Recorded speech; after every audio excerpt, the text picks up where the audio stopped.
Welcome to Soft Hour Library. Tonight's story begins now. Close your eyes and rest. Chapter 111. The Pacific. When gliding by the Bashy Isles, we emerged at last upon the great South Sea. Were it not for other things, I could have greeted my dear Pacific with uncounted thanks, for now the long supplication of my youth was answered. That serene ocean rolled eastwards from me 1,000 leagues of blue. There is, one knows not what sweet mystery about this sea, whose gently awful stirrings seem to speak of some hidden soul beneath, like those fabled undulations of the Ephesian sod over the buried evangelist St. John. And meet it is that over these sea pastures, wide-rolling watery prairies and potters, fields of all four continents, the waves should rise and fall, and ebb and flow unceasingly. For here, millions of mixed shades and shadows, drowned dreams, somnambulisms, reveries, all that we call lives and souls, lie dreaming still, tossing like slumberers in their beds, the ever-rolling waves but made so by their restlessness. To any meditative Magian rover, this serene Pacific, once beheld, must ever after be the sea of his adoption. It rolls the midmost waters of the world, the Indian Ocean and Atlantic being but its arms. The same waves wash the moles of the new-built Californian towns, but yesterday planted by the recentest race of men, and lave the faded but still gorgeous skirts of Asiatic lands, older than Abraham, while all between float Milky Ways of coral isles and low-lying, endless, unknown archipelagos and impenetrable Japans. Thus this mysterious, divine Pacific zones the world's whole bulk about, makes all coasts one bay to it, seems the tide-beating heart of earth. Lifted by those eternal swells, you needs must own the seductive god, bowing your head to Pan.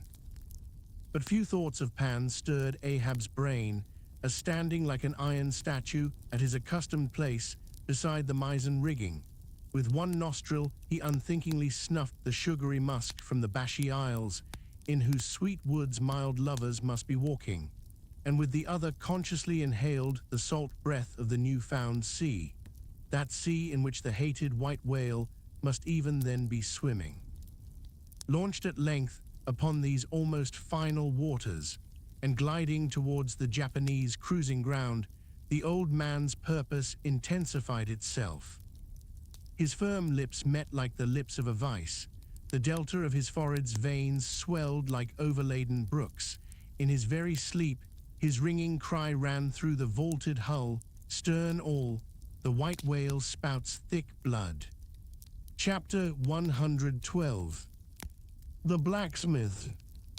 Availing himself of the mild, summer-cool weather that now reigned in these latitudes, and in preparation for the peculiarly active pursuits shortly to be anticipated, Perth, the begrimed, blistered old blacksmith, had not removed his portable forge to the hold again, after concluding his contributory work for Ahab's leg, but still retained it on deck, fast lashed to ringbolts by the foremast. Being now almost incessantly invoked by the headsmen and harpooneers and boatmen to do some little job for them, altering or repairing or new shaping their various weapons and boat furniture.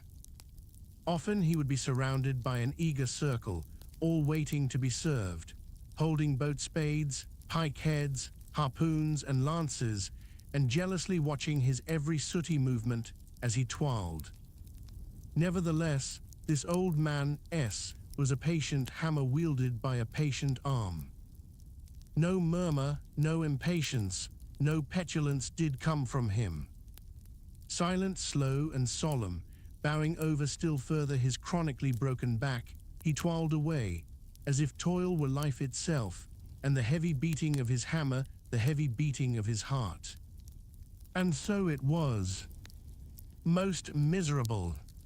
A peculiar walk in this old man, a certain slight but painful appearing yawing in his gait, had at an early period of the voyage excited the curiosity of the mariners. and to the importunity of their persisted questionings, he had finally given in. And so it came to pass that everyone now knew the shameful story of his wretched fate.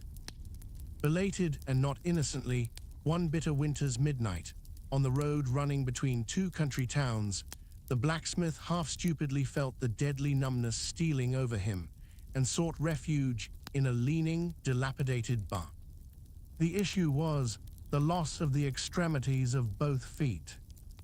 Out of this revelation, part by part, at last came out the 4 acts of the gladness, and the one long and as yet uncatastrophed 5th act of the grief of his life's drama.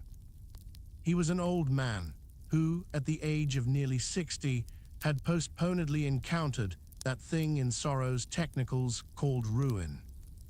He had been an artisan of famed excellence, and with plenty to do, owned a house and garden, embraced a youthful, daughter-like, loving wife, and 3 blithe, ruddy children.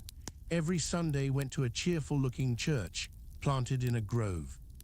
But one night, under cover of darkness, and further concealed in a most cunning disguisement, a desperate burglar slid into his happy home and robbed them all of everything.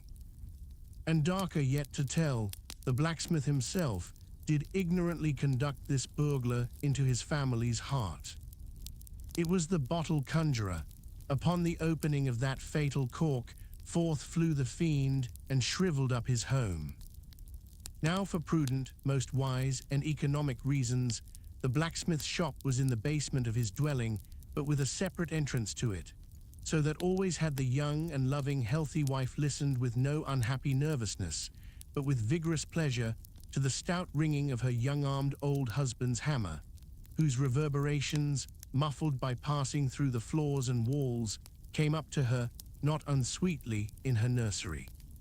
And so, to stout labor's iron lullaby, the blacksmith's infants were rocked to slumber. O woe on woe! O death, why canst thou not sometimes be timely? Hadst thou taken this old blacksmith to thyself, ere his full ruin came upon him, then had the young widow had a delicious grief, and her orphans a truly venerable, legendary sire to dream of in their after years, and all of them a care-killing competency.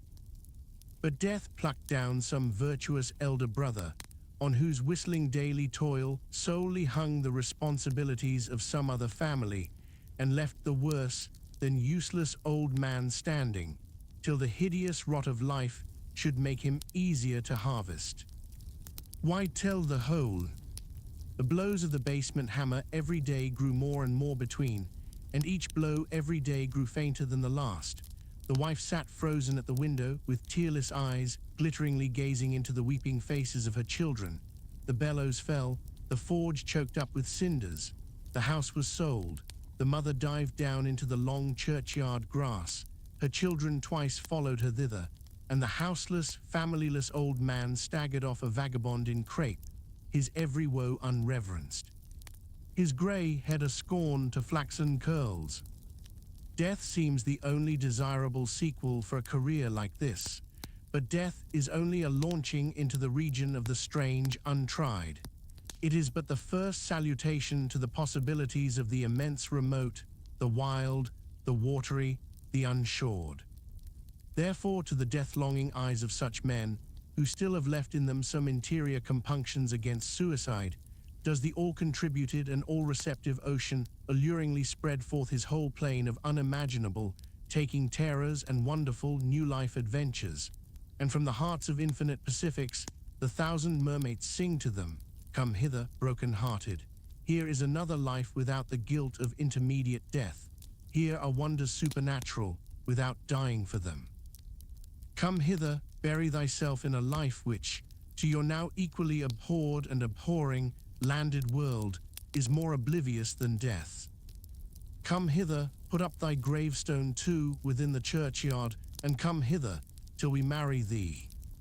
Hearkening to these voices, east and west, by early sunrise, and by fall of eve, the blacksmith's soul responded, I come," and so Perth went a-wailing. Chapter 113. The Faun. With matted beard, and swathed in a bristling sharkskin apron. About midday, Perth was standing between his forge and anvil, the latter placed upon an ironwood log, with one hand holding a pikehead in the coals, and with the other at his forge's lungs, when Captain Ahab came along, carrying in his hand a small rusty-looking leathern bag. While yet a little distance from the forge, moody Ahab paused, till at last Perth, withdrawing his iron from the fire, began hammering it upon the anvil, the red mass sending off the sparks in thick hovering flights, some of which flew close to Ahab. "Are these thy mother Carey's chickens, Perth? They are always flying in thy wake. Birds of good omen too, but not to all. Look here, they burn, but thou livest among them without a scorch." "Because I am scorched all over, Captain Ahab," answered Perth, resting for a moment on his hammer. "I am past scorching, not easily canst thou scorch a scar." "Well, well, no more. Thy shrunk voice sounds too calmly, sanely woeful to me. In no paradise myself, I am impatient of all misery in others that is not mad. Thou shouldst go mad, blacksmith. Say, why dost thou not go mad? How canst thou endure without being mad? Do the heavens yet hate thee, that thou canst not go mad? What wert thou making there?" "Welding an old pikehead, sir. There were seams and dents in it." "And canst thou make it all smooth again, blacksmith, after such hard usage as it had?" "I think so, sir." "And I suppose thou canst smooth almost any seams and dents, never mind how hard the metal, blacksmith?" "Aye, sir, I think I can, all seams and dents but one." "Look ye here, then," cried Ahab, passionately advancing and leaning with both hands on Perth's shoulders. "Look ye here, can ye smooth out a seam like this, blacksmith?" sweeping one hand across his ribbed brow. "If thou couldst, blacksmith, glad enough would I lay my head upon thy anvil and feel thy heaviest hammer between my eyes.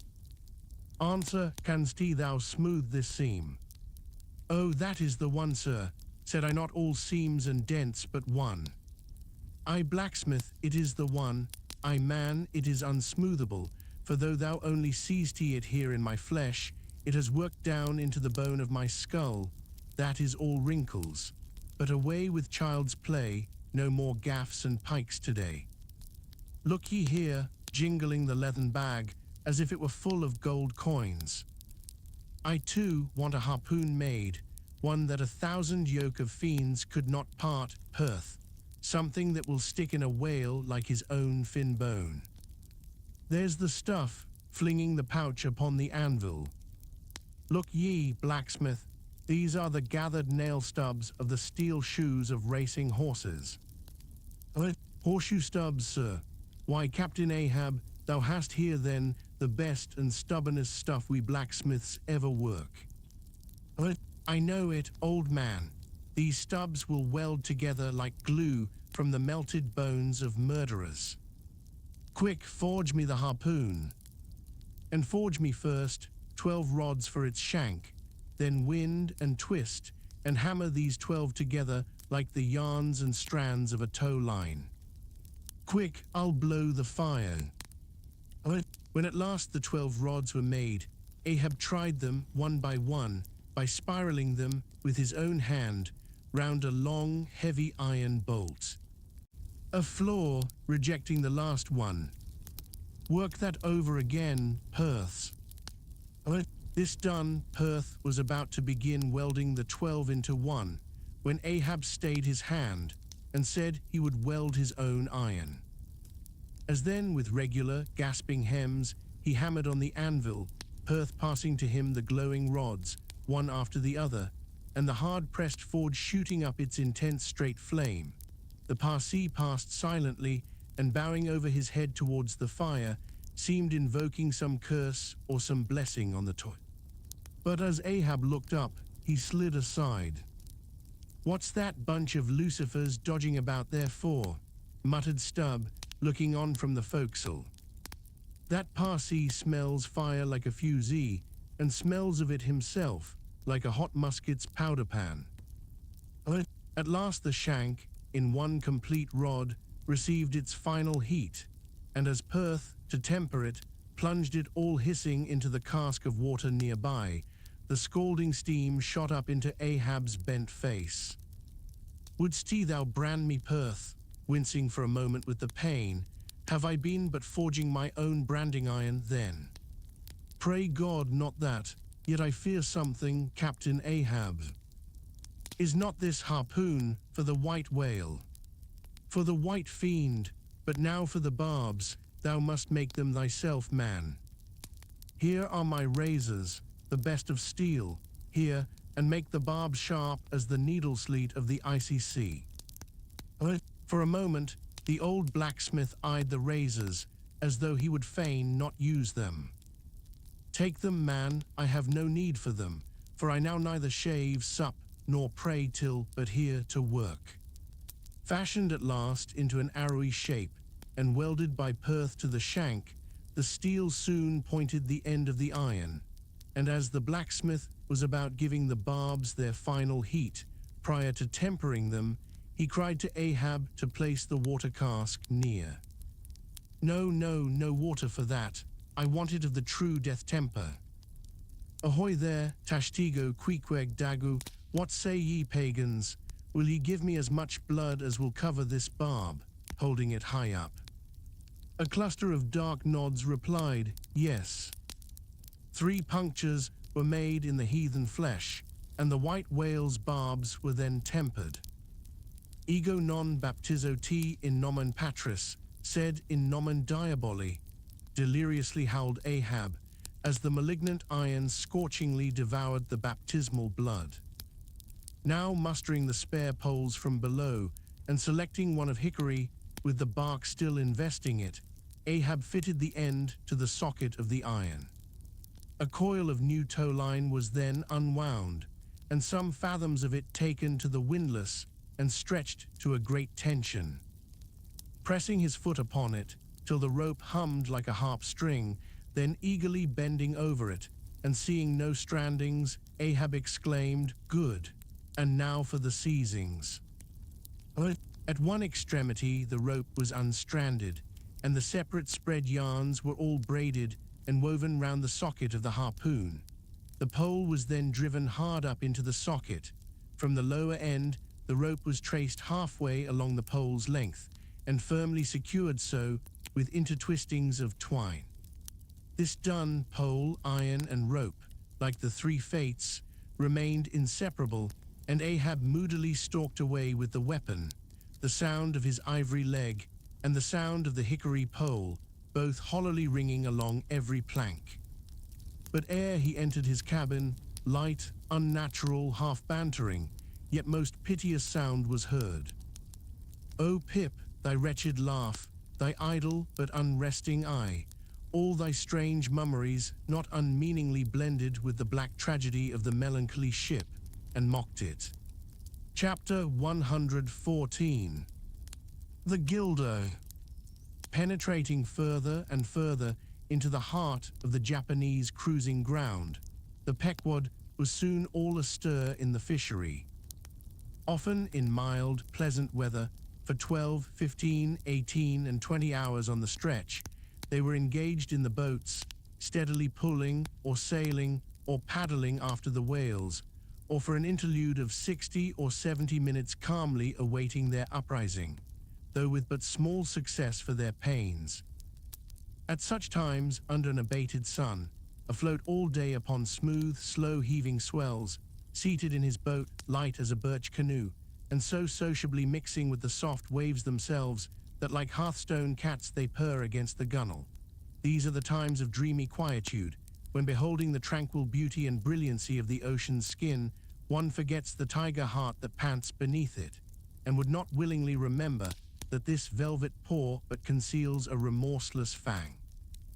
These are the times when in his whaleboat the rover softly feels a certain filial, confident, land-like feeling towards the sea, that he regards it as so much flowery earth, and the distant ship revealing only the tops of her masts seems struggling forward, not through high rolling waves, but through the tall grass of a rolling prairie, as when the western emigrants' horses only show their erected ears, while their hidden bodies widely wade through the amazing verdure.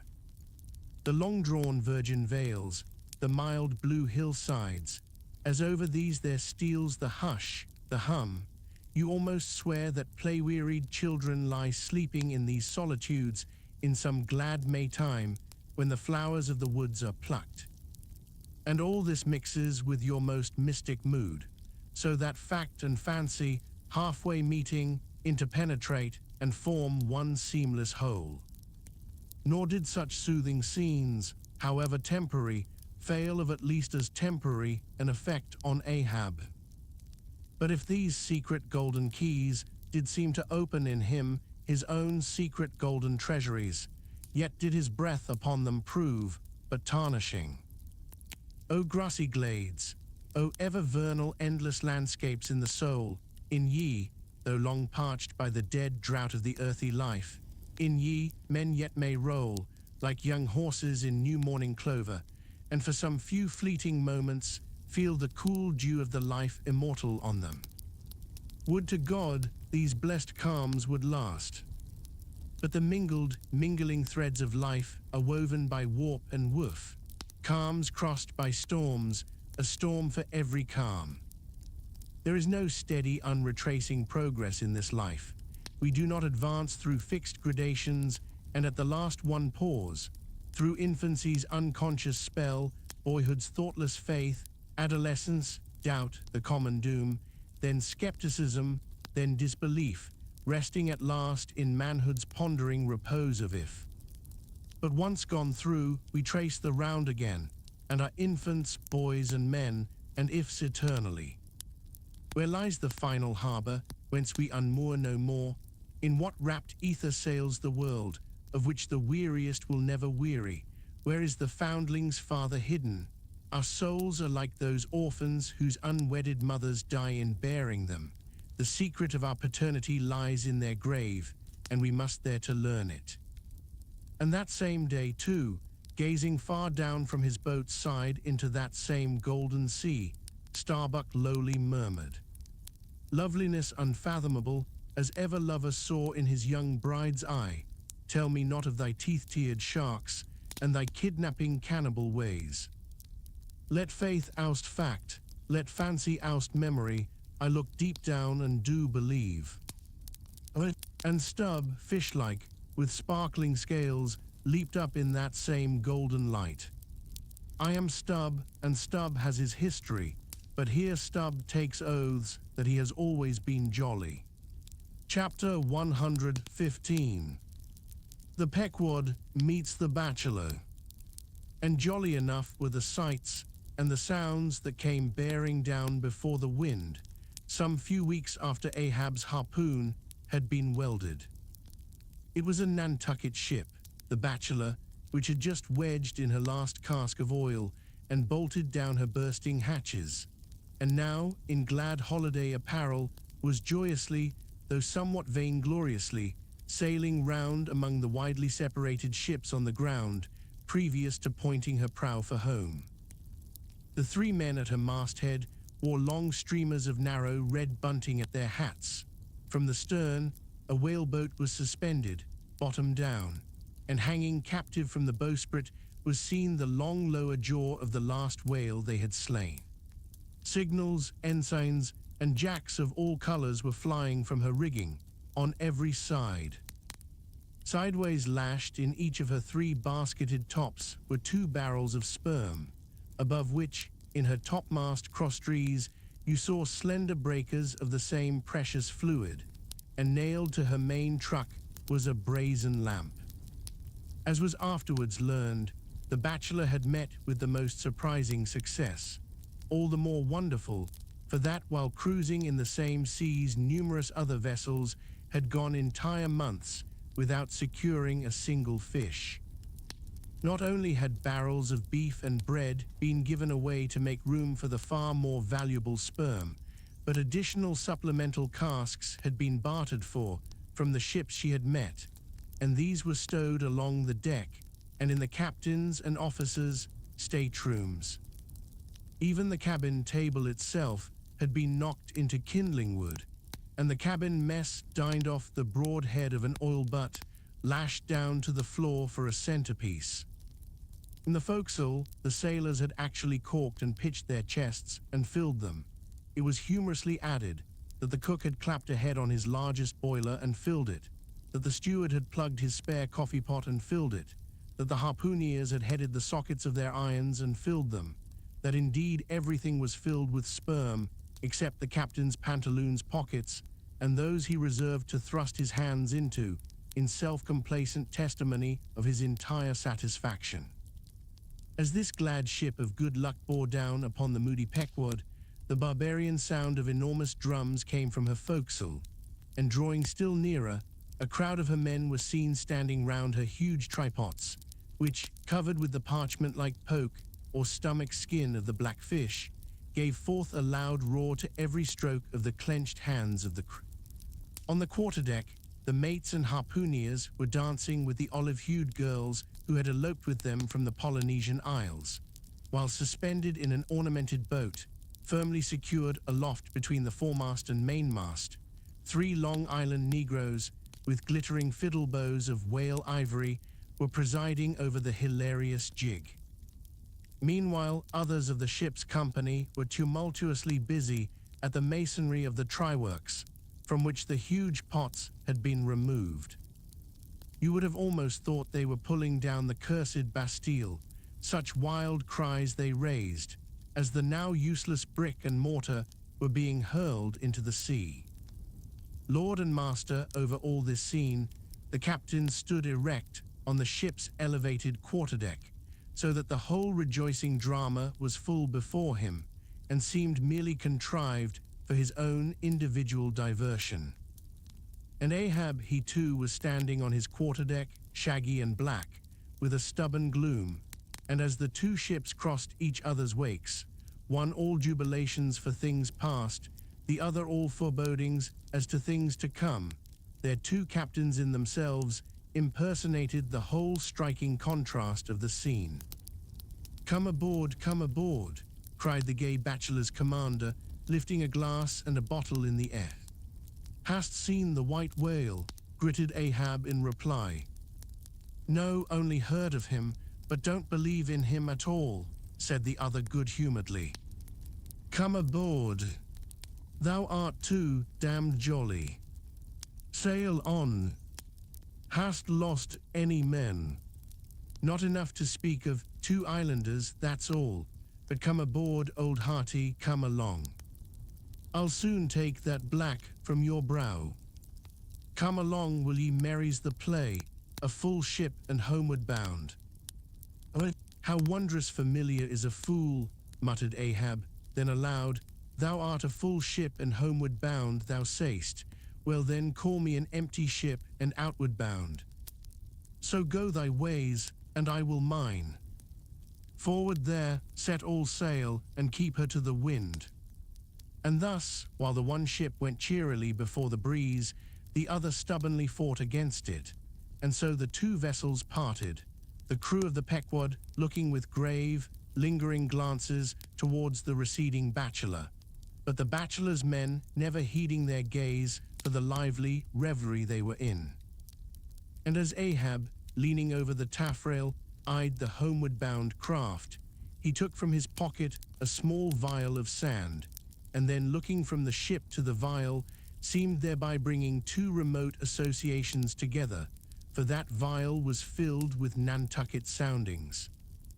Chapter 116. The Dying Whale.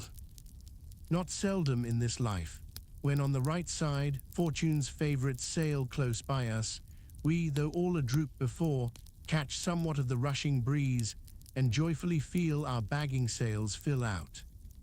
So seemed it with the Pequod.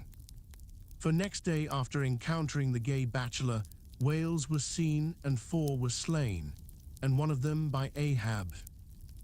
It was far down the afternoon, and when all the spearings of the crimson fight were done, and floating in the lovely sunset sea and sky, sun and whale both stilly died together, then such a sweetness and such plaintiveness such enwreathing orisons curled up in that rosy air that it almost seemed as if far over from the deep green convent valleys of the Manila Isles, the Spanish land breeze, wantonly turned sailor, had gone to sea, freighted with these vesper hymns. Soothed again, but only soothed to deeper gloom, Ahab, who had sterned off from the whale, sat intently watching his final wanings from the now tranquil boat.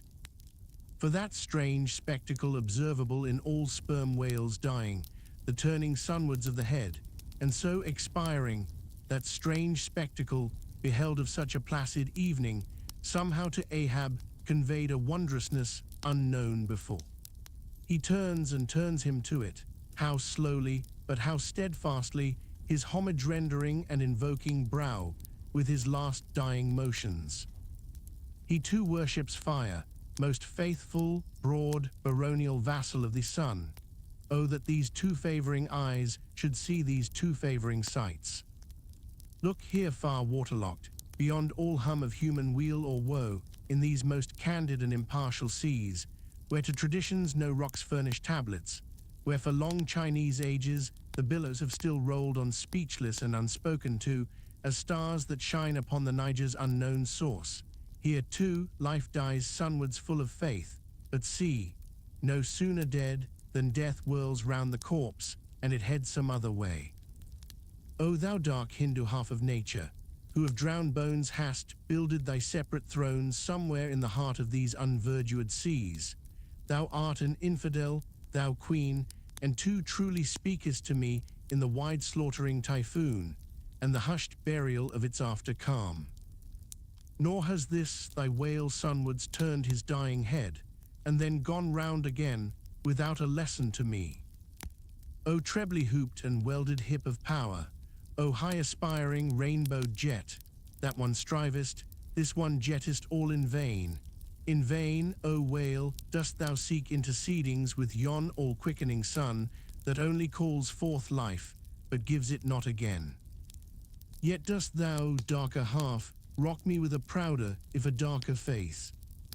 All thy unnameable imminglings float beneath me here. I am buoyed by breaths of once living things, exhaled as air, but water now.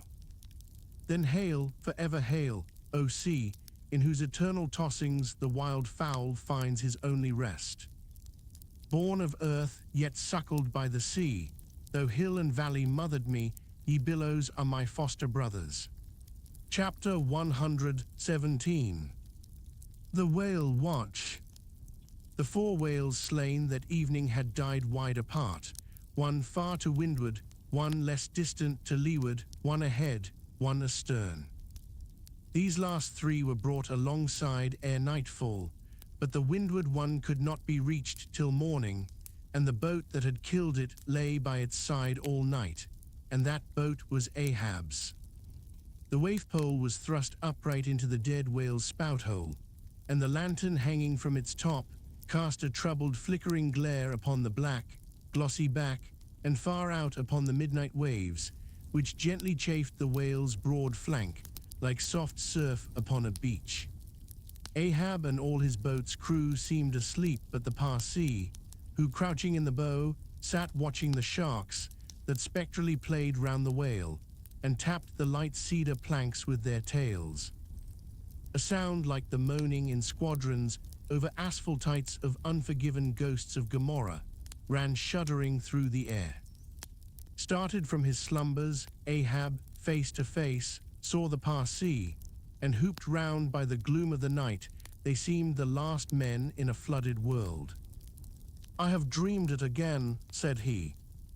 "Of the hearses, have I not said, old man, that neither hearse nor coffin can be thine?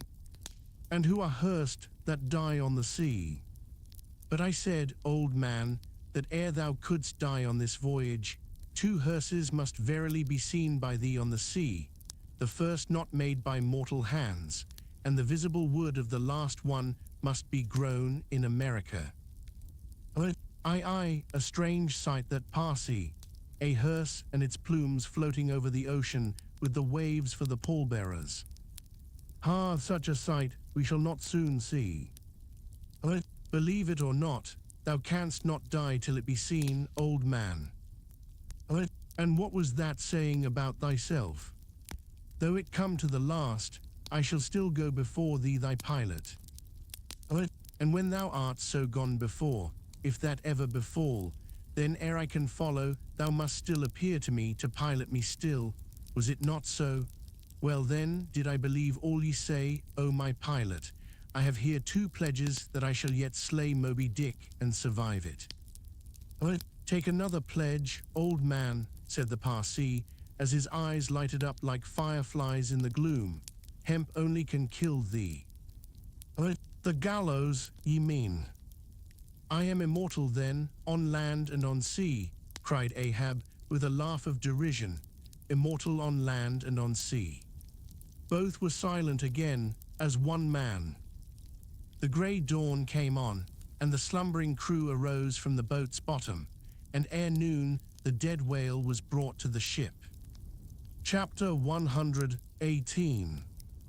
The Quadrant. The season for the line at length drew near, and every day when Ahab, coming from his cabin, cast his eyes aloft, the vigilant helmsman would ostentatiously handle his spokes, and the eager mariners quickly run to the braces, and would stand there with all their eyes centrally fixed on the nailed doubloon, impatient for the order to point the ship's prow for the equator. In good time the order came. It was hard upon high noon, and Ahab, seated in the bows of his high-hoisted boat, was about taking his wonted daily observation of the sun to determine his latitude. Now in that Japanese sea, the days in summer are as freshets of effulgences. That unblinkingly vivid Japanese sun seems the blazing focus of the glassy ocean's immeasurable burning glass. The sky looks lacquered, clouds there are none, the horizon floats, and this nakedness of unrelieved radiance is as the insufferable splendors of God's throne. Well that Ahab's quadrant was furnished with colored glasses through which to take sight of that solar fire. So, swinging his seated form to the roll of the ship, and with his astrological-looking instrument placed to his eye, he remained in that posture for some moments to catch the precise instant when the sun should gain its precise meridian. Meantime, while his whole attention was absorbed, the Parsee was kneeling beneath him on the ship's deck, and with face thrown up like Ahab's, was eyeing the same sun with him. Only the lids of his eyes half hooded their orbs, and his wild face was subdued to an earthly passionlessness. At length the desired observation was taken, and with his pencil upon his ivory leg, Ahab soon calculated what his latitude must be at that precise instant. Then, falling into a moment's reverie, he again looked up towards the sun and murmured to himself, "Thou sea mark, thou high and mighty pilot, thou tellest me truly where I am, but canst thou cast the least hint where I shall be, or canst thou tell where some other thing besides me is this moment living? Where is Moby-Dick? This instant thou must be eyeing him. These eyes of mine look into the very eye that is even now beholding him. Aye, and into the eye that is even now equally beholding the objects on the unknown, thither side of thee, thou sun." Then, gazing at his quadrant, and handling one after the other its numerous cabalistical contrivances, he pondered again and muttered, "Foolish toy, baby's plaything of haughty admirals and commodores and captains, the world brags of thee of thy cunning and might. But what after all canst thou do, but tell the poor pitiful point, where thou thyself happiness to be on this wide planet, and the hand that holds thee, no, not one jot more. Thou canst not tell where one drop of water or one grain of sand will be tomorrow noon, and yet with thy impotence thou insultest the sun. Science, curse thee, thou vain toy, and cursed be all the things that cast man's eyes aloft to that heaven, whose live vividness but scorches him, as these old eyes are even now scorched with thy light, O sun. Level by nature to this earth's horizon are the glances of man's eyes, not shot from the crown of his head, as if God had meant him to gaze on his firmament. Curse thee, thou quadrant, dashing it to the deck. No longer will I guide my earthly way by thee, the level ship's compass and the level dead reckoning by log and by line. These shall conduct me and show me my place on the sea. I, lighting from the boat to the deck, thus I trample on thee, thou paltry thing that feebly pointest on high, thus I split and destroy thee. As the frantic old man thus spoke, and thus trampled with his live and dead feet, a sneering triumph that seemed meant for Ahab, and a fatalistic despair that seemed meant for himself, these passed over the mute, motionless Parsee's face. Unobserved he rose and glided away, while awestruck by the aspect of their commander, the seamen clustered together on the forecastle, till Ahab, troubledly pacing the deck, shouted out to the braces, "Up helm, square in." In an instant the yards swung round, and as the ship half-wheeled upon her heel, her three firm-seated graceful masts, erectly poised upon her long, ribbed hull, seemed as the three Horatii pirouetting on one sufficient steed. Standing between the knight-heads, Starbuck watched the Pequod's tumultuous way, and Ahab's also, as he went lurching along the deck. I have sat before the dense coal fire and watched it all aglow, full of its tormented flaming life, and I have seen it wane at last, down, down, to dumbest dust. Old man of oceans, of all this fiery life of thine, what will at length remain but one little heap of ashes? "Aye," cried Stubb, "but sea coal ashes, mind ye that, mister. Starbuck, sea coal, not your common charcoal." "Well, well," I heard Ahab mutter, "here someone thrusts these cards into these old hands of mine, swears that I must play them and no others. And damn me, Ahab, but thou actest right, live in the game and die in it." Chapter 119. The candles. Warmest climes, but nurse the cruelest fangs. The tiger of Bengal crouches in spiced groves of ceaseless verdure. Skies the most effulgent, but basket the deadliest thunders. Gorgeous Cuban-nosed tornadoes that never swept tame northern lands. So too it is that in these resplendent Japanese seas the mariner encounters the direst of all storms, the typhoon. It will sometimes burst from out that cloudless sky, like an exploding bomb upon a dazed and sleepy town. Towards evening of that day, the Pequod was torn of her canvas, and bare-poled was left to fight a typhoon which had struck her directly ahead.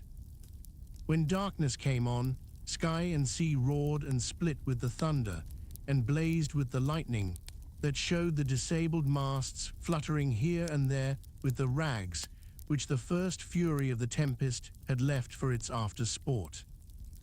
Holding by a shroud, Starbuck was standing on the quarterdeck, at every flash of the lightning glancing aloft, to see what additional disaster might have befallen the intricate hamper there, while Stubb and Flask were directing the men in the higher hoisting and firmer lashing of the boats. But all their pains seemed naught. Though lifted to the very top of the cranes, the windward quarter boat, Ahab's, did not escape. A great rolling sea, dashing high up against the reeling ship's high teetering side, stove in the boat's bottom at the stern and left it again, all dripping through like a sieve. Bad work, mister." "Starbuck," said Stubb, regarding the wreck, "but the sea will have its way. Stubb, for one, can't fight it. You see, mister. Starbuck, a wave has such a great long start before it leaps, all round the world it runs, and then comes the spring. But as for me, all the start I have to meet it is just across the deck here. But never mind, it's all in fun, so the old song sings. Oh, jolly is the gale, and a joker is the whale, a flourish in his tail. Such a funny, sporty, gamey, jesty, jokey, hokey-pokey lad is the ocean, oh. The scud all a-flyin', that's his flip only foamin', when he stirs in the spissin', Such a funny, sporty, gamey, jesty, jokey, hokey-pokey lad is the ocean, oh. Thunder splits the ships, but he only smacks his lips, a tastin' of this flip. Such a funny, sporty, gamey, jesty, jokey, hokey-pokey lad is the ocean, oh. Avast, Stubb, cried Starbuck, let the typhoon sing, and strike his harp here in our rigging. But if thou art a brave man, thou wilt hold thy peace. But I am not a brave man, never said I was a brave man. I am a coward, and I sing to keep up my spirits. And I tell you what it is, Mr. Starbuck, there's no way to stop my singing in this world, but to cut my throat. And when that's done, 10 to 1, I sing ye the doxology for a wind-up. Madman, look through my eyes if thou hast none of thine own. What, how can you see better of a dark night than anybody else? Never mind how foolish. Here, cried Starbuck, seizing Stubb by the shoulder and pointing his hand towards the weather bow, markest thou not that the gale comes from the eastward? The very course Ahab is to run for Moby-Dick. The very course he swung to this day noon. Now mark his boat there. Where is that stove? In the stern sheets, man, where he is wont to stand. His standpoint is stove, man. Now jump overboard and sing away if thou must. I don't half understand ye, what's in the wind? Yes, yes, round the Cape of Good Hope is the shortest way to Nantucket, soliloquized Starbuck suddenly, heedless of Stubb's question. The gale that now hammers at us to stave us, we can turn it into a fair wind that will drive us towards home. Yonder to windward, all is blackness of doom, but to leeward homeward, I see it lightens up there, but not with the lightning. At that moment, in one of the intervals of profound darkness following the flashes, a voice was heard at his side, and almost at the same instant, a volley of thunder peals rolled overhead. Who's there? Old Thunder, said Ahab, groping his way along the bulwarks to his pivot hole, but suddenly finding his path made plain to him by elbowed lances of fire. Now, as the lightning rod to a spire on shore is intended to carry off the perilous fluid into the soil, so the kindred rod which at sea some ships carry to each mast is intended to conduct it into the water. But as this conductor must descend to considerable depth, that its end may avoid all contact with the hull, and as moreover, if kept constantly towing there, it would be liable to many mishaps, besides interfering not a little with some of the rigging, and more or less impeding the vessel's way in the water. Because of all this, the lower parts of a ship's lightning rods are not always overboard, but are generally made in long, slender links, so as to be the more readily hauled up into the chains outside, or thrown down into the sea, as occasion may require.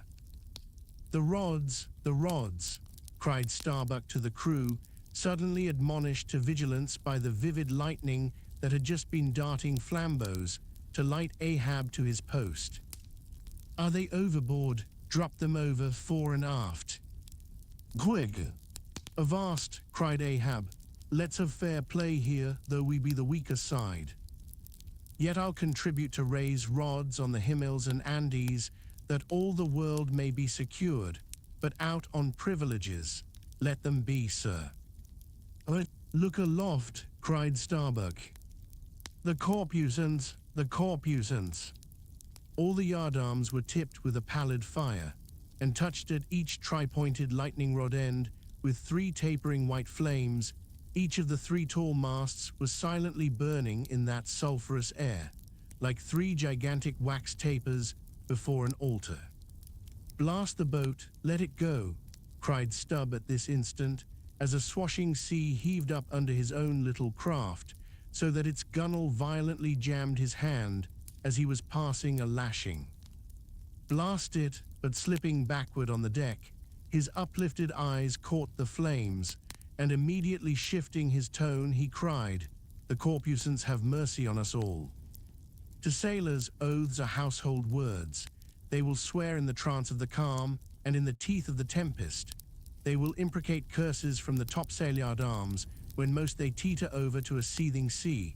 But in all my voyagings, seldom have I heard a common oath when God's burning finger has been laid on the ship, when his mean, tackle-up Harson has been woven into the shrouds and the cordage. While this pallidness was burning aloft, few words were heard from the enchanted crew, who in one thick cluster stood on the forecastle, all their eyes gleaming in that pale phosphorescence, like a far-away constellation of stars. Relieved against the ghostly light, the gigantic jet negro, Dagu, loomed up to thrice his real stature, and seemed the black cloud from which the thunder had come. The parted mouth of Tashtigo revealed his shark-white teeth, which strangely gleamed as if they too had been tipped by corpuscence, while lit up by the preternatural light, Queequeg's tattooing burned like satanic blue flames on his body.